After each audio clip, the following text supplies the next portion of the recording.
Okay, how many people are familiar with the Otto catalog? Yeah, the Otto catalog. Otto Versand.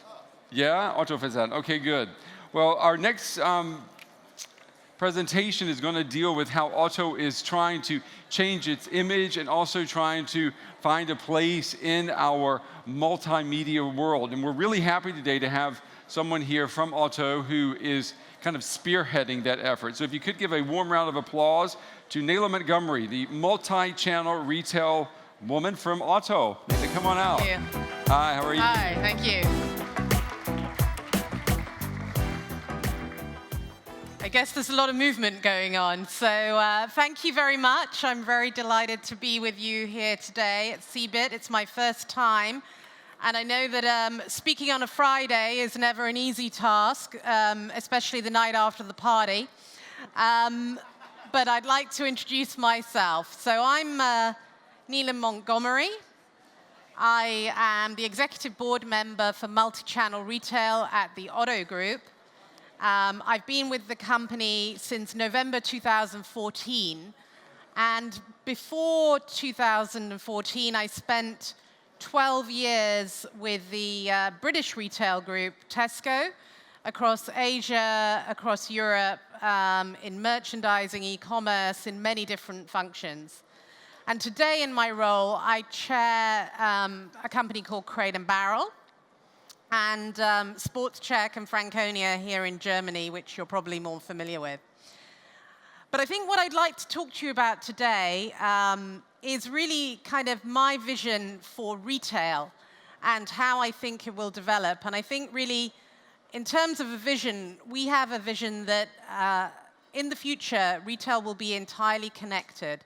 The perfect customer experience for every customer, wherever they may be, and however they may want to interact with our brands.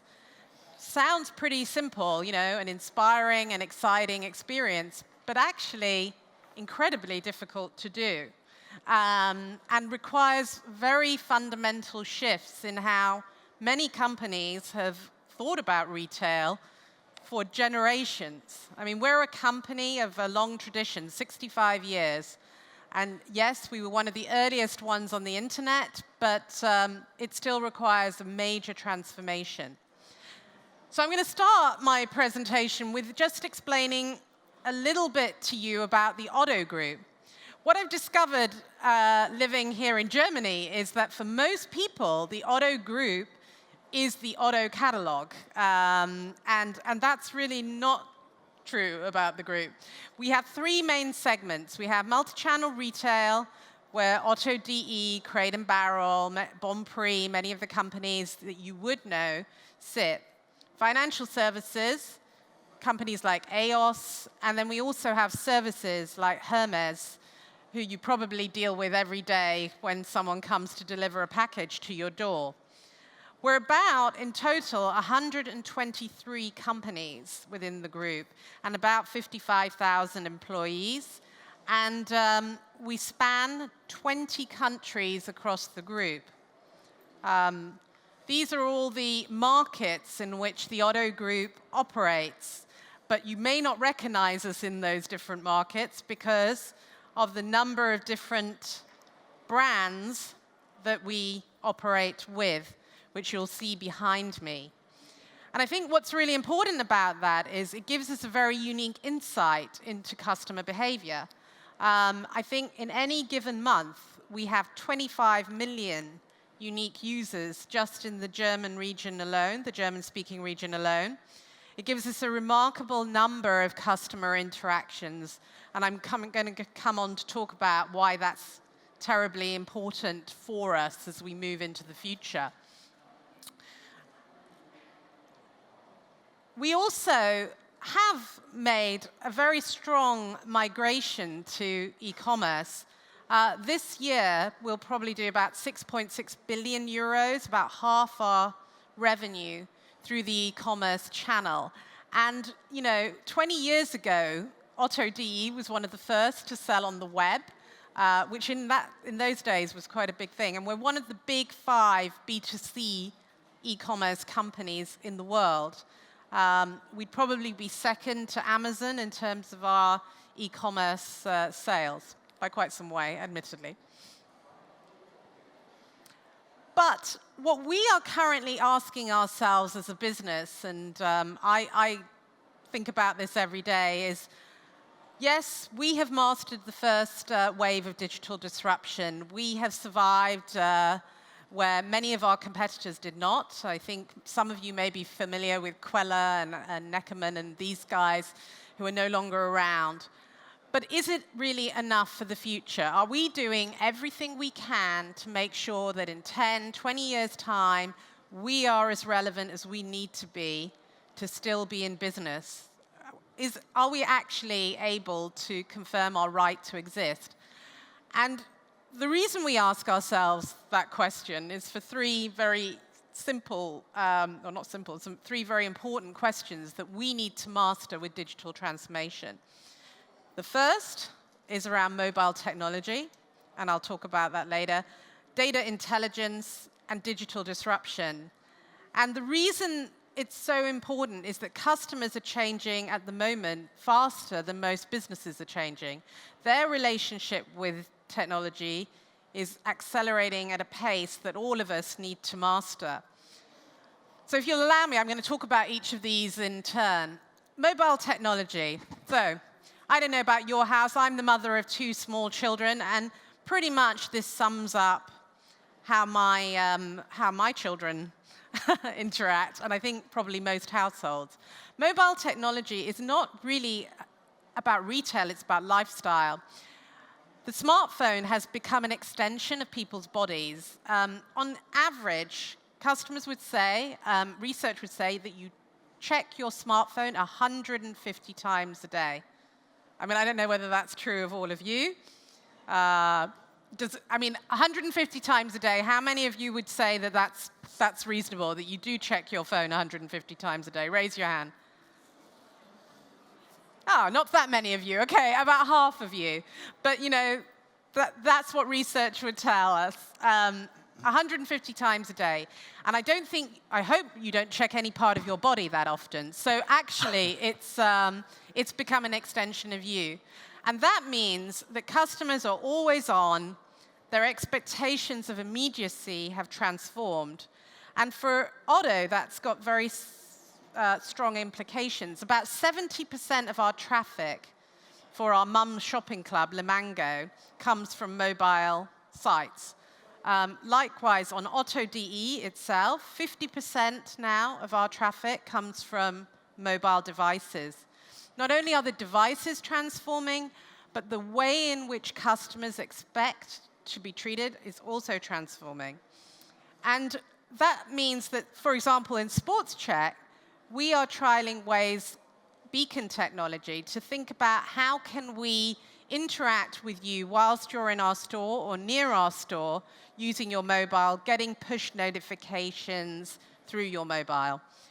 We know that technology is still evolving. I spend a lot of my time in my life and travels around the world looking for the best applications of mobile technology within a physical store environment. I hope some of you are developing it. If you are, come and talk to me afterwards.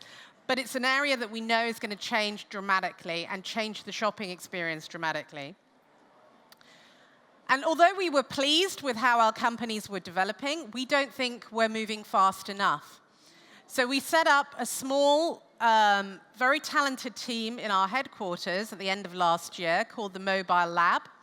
And the Mobile Lab develops customer loyalty and shopping apps for all of our businesses that can be scaled. We scale the technology. We empower these people to develop what we think is relevant. And they basically innovate. And what they create is then sent out to the different Otto Group companies.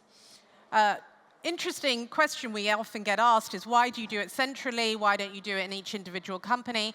And I think, of course, the answer is speed.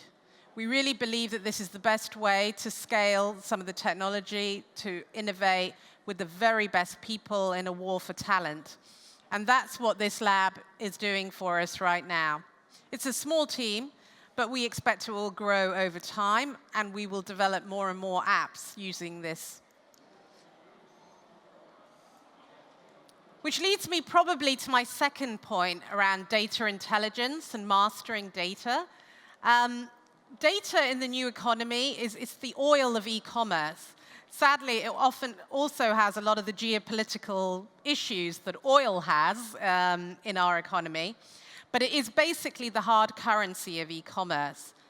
And in the Otto Group, we have really thought about how best to use the multiple data that we have across all those different customer interactions in the best way. Again, we created a team centrally that worked day and night, called the Business Intelligence Unit, to really develop, using artificial intelligence and the very latest research techniques, the very best products for our businesses on the topic of business intelligence, whether it's algorithmic product searches or semantic-based product searches, right through to personal size recommendations and the most relevant personalization technologies. Customers absolutely expect you now to know who they are and predict what they want, predict their needs. They're not interested in being one of the herd, and they don't forgive it. They give you the data, generally freely, but sometimes not, and they expect you to customize the shopping experience, and that's why we have become so obsessed with data intelligence in our organization. I would say today that data and data intelligence is as important to us as building an attractive assortment and a varied assortment. 5 years ago, I think it was probably unimaginable that you could stand here and say that as a retailer. But I think today it's absolutely possible. And it's customer expectations that have changed that. And if I think about that, one of the applications we have today, I mean, who would have thought 5 years, 10 years ago, that we would be using nuclear physics in our business? Which is exactly what we're doing with our company here, Yonder. Yonder is a company that uses the latest nuclear physics and algorithmic techniques and machine learning. We've had a stake in it for about 10 years. And effectively what they do and what they can do now is with 10 weeks out, they can produce a forecast with about 90% accuracy using the machine learning techniques that they have. Clearly, that's got major implications for how we can now manage our stock levels across the group and across our product areas. We can't change the weather yet. I'm sure someone in Silicon Valley is working on that, but we can't. But we can ensure that weather is accommodated in all of our forecasts, which of course leads to better in-stock rates, faster delivery times, much more efficient supply chain. And all of that is using algorithmic, self-learning, Yonder techniques.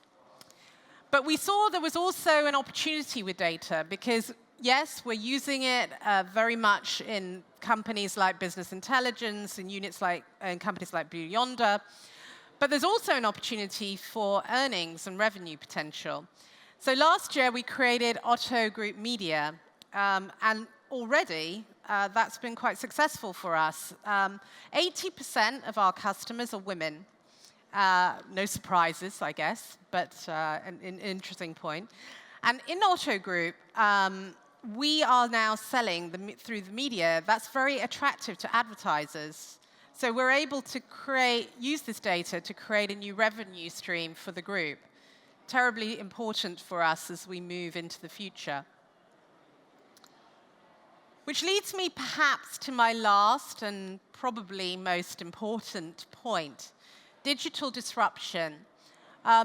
We know that the next 5 years or 10 years will bring an unprecedented rate of change in technology, in science, and what we also know is that retail will have to adapt. We will have to accommodate those changes. We don't know what all of them are yet, but we have to be flexible enough to accommodate them. And that means we have to really rethink our organizational structures to be more flexible, to be more adaptive, to learn and to listen. And it's one of the things that I spend quite a lot of my time personally doing, is spending time with our digital disruptors. One of the ways that we in the Otto Group have done this is very much to adopt the logic and culture of startups in many of our organizations. We have many different companies in the digital space. We support and we fund entrepreneurs and founders. And we do this in a number of different ways. And maybe I can talk a little bit to that. We find clever founders. We've been in the venture capital business since about 2008. So through eVentures, we find clever founders with a great idea, and we provide them with capital, and we are early stage investors in a number of names that I think you'd probably know today, like Sonos or others that I think of. And through this, we basically have about 100 startups around the world that we have invested in or helped to incubate or supported. Project A is our incubator, and whether it's funding a new e-commerce idea or selling nutrients or developing a vertical brand around nutrition, Project A helps to build companies. It actually finds founders and entrepreneurs with clever ideas, and it builds their company with them, providing them with a lot of e-commerce expertise, sourcing expertise, etc. And to us, we think that's a terribly important way, not only for us to learn, but for us to have early access to ideas, to be prepared to disrupt yourself, to be prepared to disrupt your own culture, which is also a very big topic, I think, for companies with a 65-year-old history. Recently, we also founded Collins, which is the first open commerce model for fashion, I think, in Europe. And we could, of course, try to create that within one of our existing companies, but we didn't. We decided that instead, we would invest in an entrepreneur and a founder. We would give them the space and the empowerment to grow, not try and strangle them within a large company. Both are important, changing the existing large companies and developing the newer companies, but we manage both at the same time. And that leads to a very unique kind of position in digital transformation. Which leads me to my final point. Digital transformation, I mean, I think people say strategy eats culture for breakfast, probably for lunch and dinner as well. We know that the only way digital transformation works is if you are prepared to invest and create digital explorers. They're flexible, they're fearless, they're unconventional, and you have to find them, you have to attract them to your organization, and then you have to give them the space to create and do what they do best. And I think for a board member like myself or my colleagues, that takes a certain amount of trust because, you know, it's a different world order. And I recognize that, and I think many of my colleagues do as well. And I think what I've come to realize is data may be the oil of the new economy, but the future isn't going to be entirely driven by the digital disruptors and the digital explorers. And we have to ensure that they find us the best place to come. Thank you for listening. I really appreciate it. Thank you. Yeah, thank you very much. And I have to ask you, what surprised you the most when you moved to Otto? As you said, most people, when they hear the name, they still think of the catalog. And yeah. You know, what struck you when you moved there? Well, I think from the outside, when I had my initial conversations with Michael Otto, the breadth of the business and the group, as I think I showed you today, was very impressive to me. And again, when I came to to Germany and started living in Hamburg, I realized that for many people, Otto is about the catalog that they knew as a child, and maybe they don't even recognize that some of our biggest companies are owned by Otto. So I think people are, even today, quite surprised when I tell them that we own Hermes or we own other companies within the group, which are very significant within themselves. I hadn't realized that the name means that it's predominantly associated with Otto DE, which is about I think 1/6 of our business. Yeah. I mean, how many people here have ordered from Otto DE? You want to raise your hand? Okay. So I mean, that's a good portion. How has it been inside the company? I mean, obviously you're there to kind of help disrupt things as well. Is it easy to disrupt inside the company and to bring this sea change of thinking in not only in the way you should interact with your customers, but maybe also the way the company should present itself? I think it depends where you are, because we have these different companies at different stages of evolution. We are, at the end of the day, a privately owned company, and we're owned by an entrepreneur.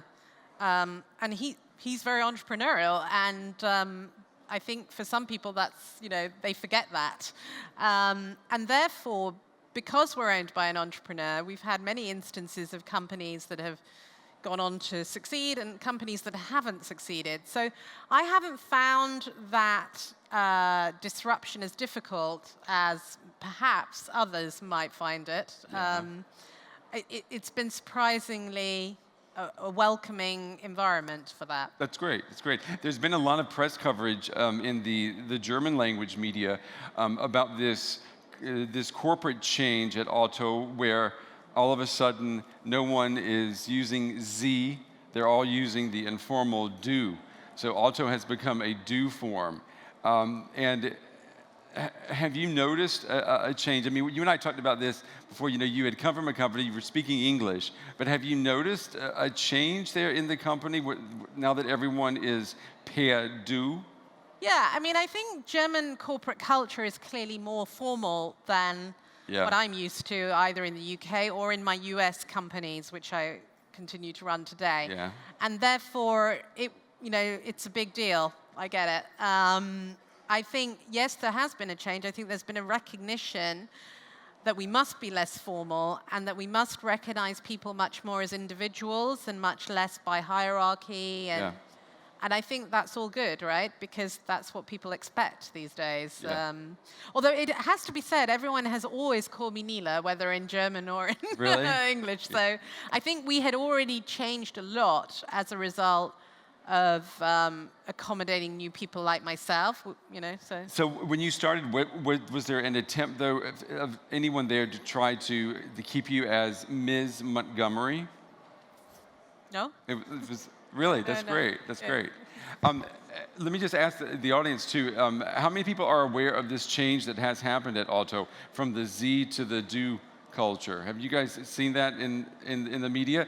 How many people think it's good? I mean, because most of you guys are native German speakers, right? So how many of you think that it's good in a company for people to be per du instead of per Sie? Oh, okay. Right. That's good. So so it seems like you guys are on the right track. Let's talk a little bit about your competition. Yeah. Who would you say right now, I mean, maybe it's obvious, but who are the biggest players that you have to worry about?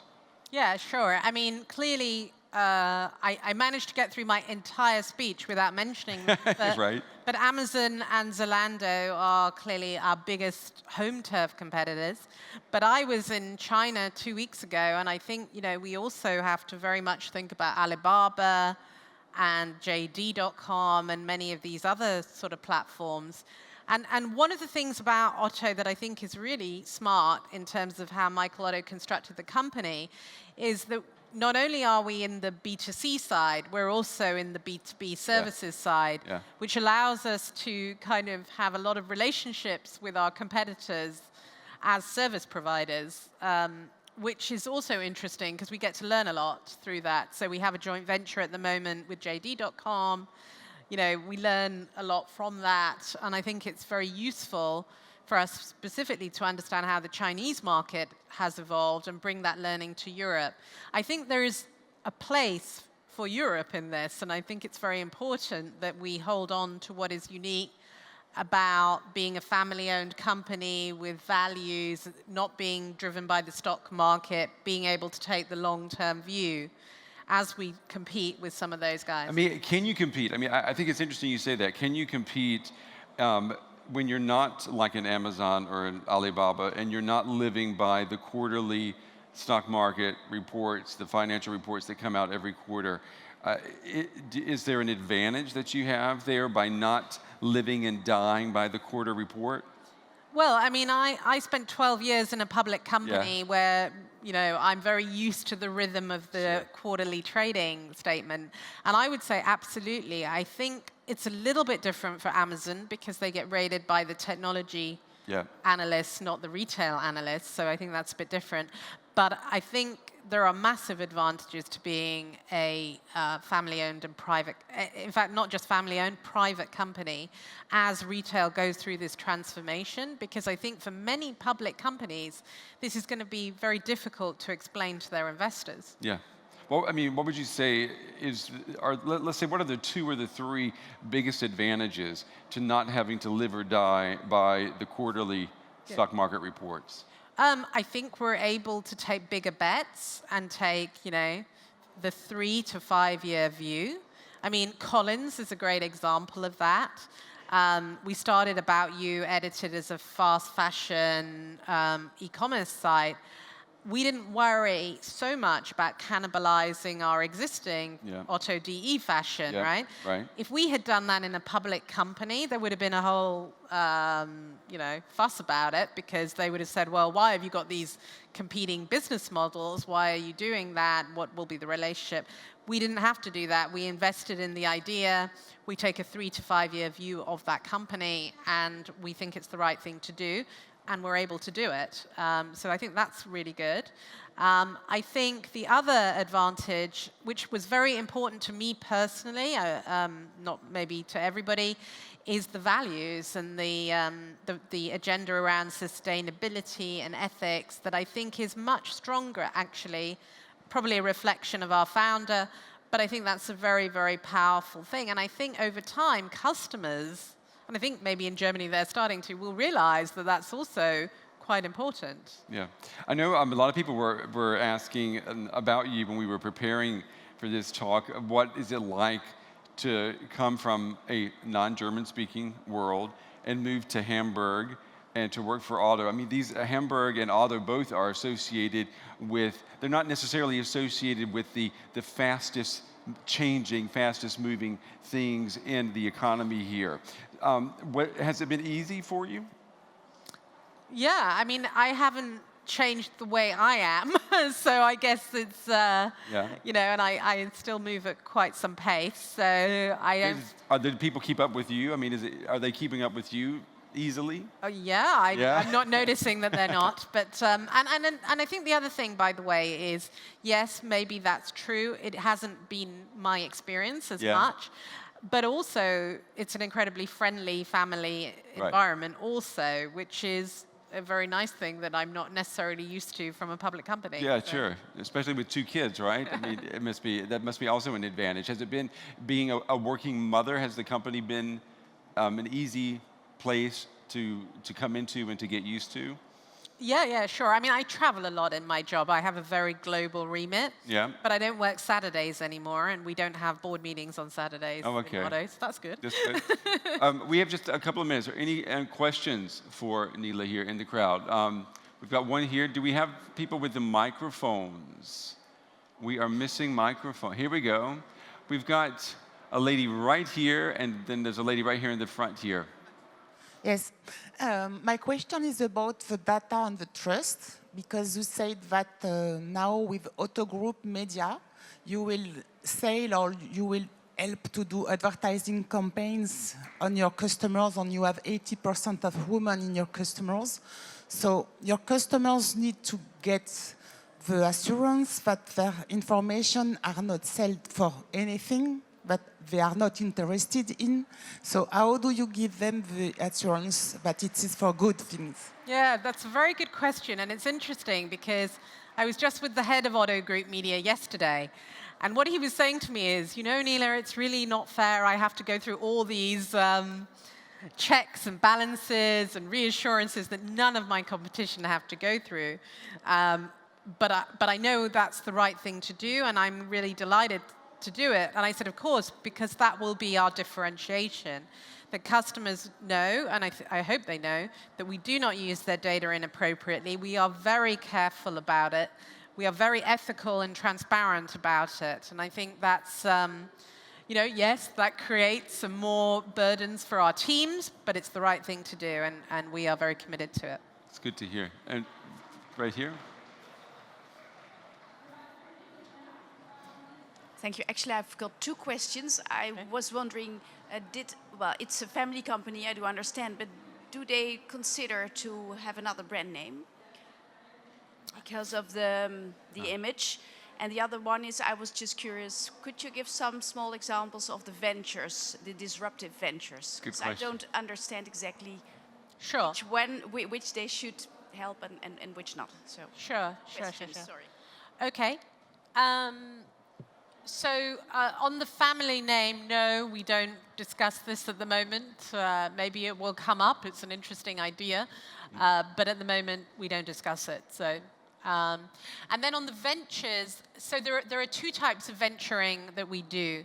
One is we invest in founders, and we have quite a sizable venture capital fund that invests in very early stage ideas, probably about €1 million revenue, all over the world. We have offices in China, in Latin America, headquartered in Silicon Valley. Do you know off the top of your head how many there are? How many companies? Or how many of these ideas that you're funding? Yeah, now? I mean, I think in eVentures alone, it must be at least 35 companies Okay. that are funded this way.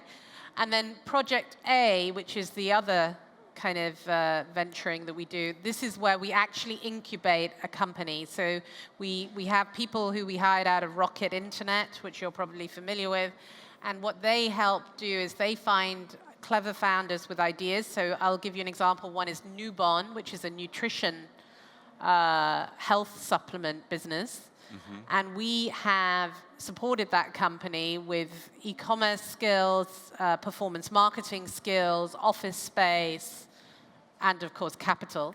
And we support that founder to develop his business to the next idea. So that's actually incubation.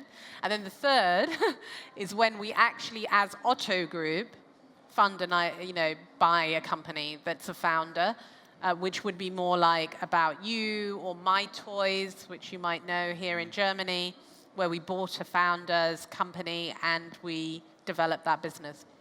Okay. Yeah. Neela, thank you very much. Unfortunately, we're out of time, but we appreciate you coming by and talking with us. Let's give her a round of applause. Thank Neela you very Montgomery. much. Yeah. Thank you.